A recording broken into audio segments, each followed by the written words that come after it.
Okay, June, would you please scan the camera so we can see who's here for the speech this afternoon? I better put my copy down so they know it's business. I mean, it's proper.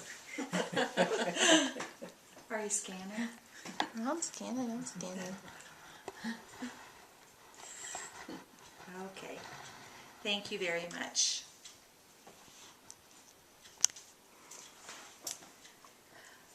Thank you for coming this afternoon, and I wanted to thank you, Mom, for opening up your home so we could have this little get-together and speech. My pleasure. Thank you. Are you feeling the economic pinch today? Are the waistband of your favorite jeans maybe feeling a little snug? Was the last dinner conversation you have, would you like fries with that? Well, if you answer yes to any of those questions, then I have a 2-word solution for you today: home cooking. I've been involved in the culinary arts for 5 years, and I've been an at-home cook for over 20.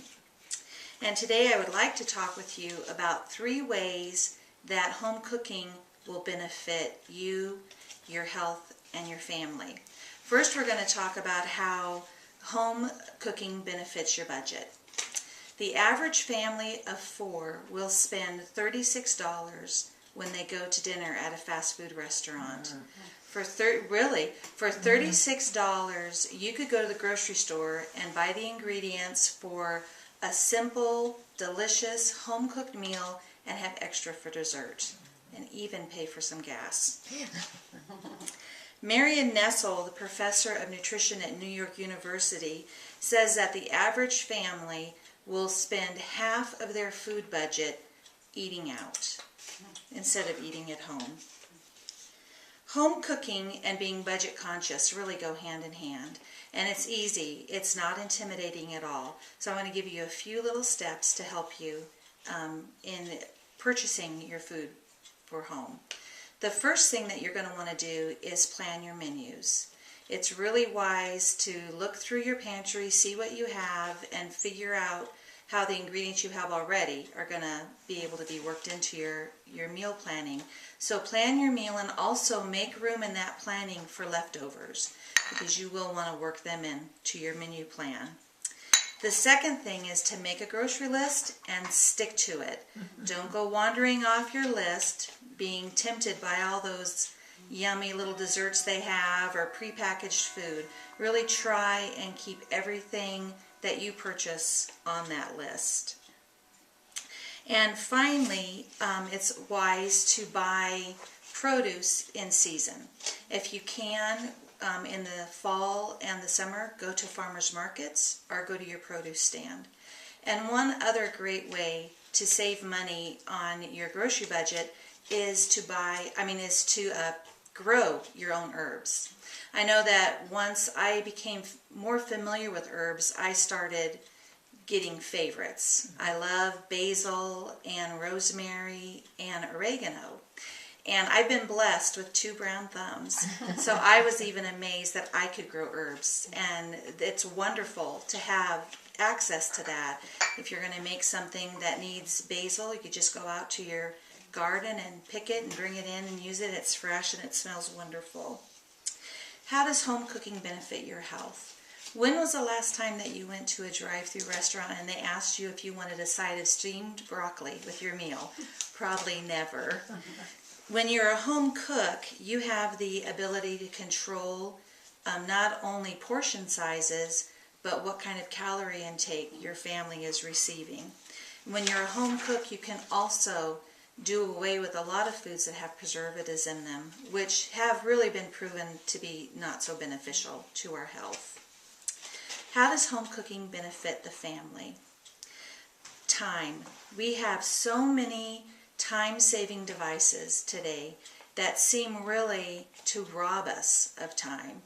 And I've noticed that people are just so busy packing all kinds of things into their daily lives that they're always saying, I don't have time, I just don't have time. And what I really believe we need to do is stop and take a look at what we really consider to be important and worthy of time, and family needs to be on the top of that list, as far as I'm concerned. I think it's a great idea to plan meal time with family. And here's some suggestions for that. I think that 3 nights a week for the family to get together and have dinner is a great idea. And if it seems overwhelming and something that maybe your family isn't going to want to do, try and make at least one of those nights extra special. What do I mean by that? Have a theme night for dinner, maybe Italian night. So all of the dishes that you make for that meal are going to be Italian dishes. Learn how to say thank you, please, I love you in Italian, and use those phrases during dinner time. Also, it would be a great idea to find out a missionary or a Christian organization that's working in Italy, get the information on that, and you can discuss it at the dinner table, and then when you're done with your meal, spend some time praying for that missionary or that organization. Wow. Glad we came, Debbie. Me too. Miss Sasbo of USA Today said another great way to involve the family in mealtime is through dinner prep. You could have the family help you chopping up vegetables, making salad, setting the table. All of these kind of activities will involve the family, and it will make it an enjoyable and fun night. I know that my daughter and I live close to extended family, and we have been endeavoring as a family to get together 1 or 2 Sundays a month for dinner. And those times have become really special and are really enjoyed. And not only do we go away with our tummies full, but our hearts are satisfied and encouraged by the time that we've spent with family. Who doesn't have fond memories of Mom's home cooking? Time spent around the table, enjoying the bounty that God has given us, not only in food, but just the joy of being with your family. We've made food something that we have to shove into our busy schedules, when really what we're shoving into our mouths doesn't benefit us nutritionally, and it doesn't benefit our souls.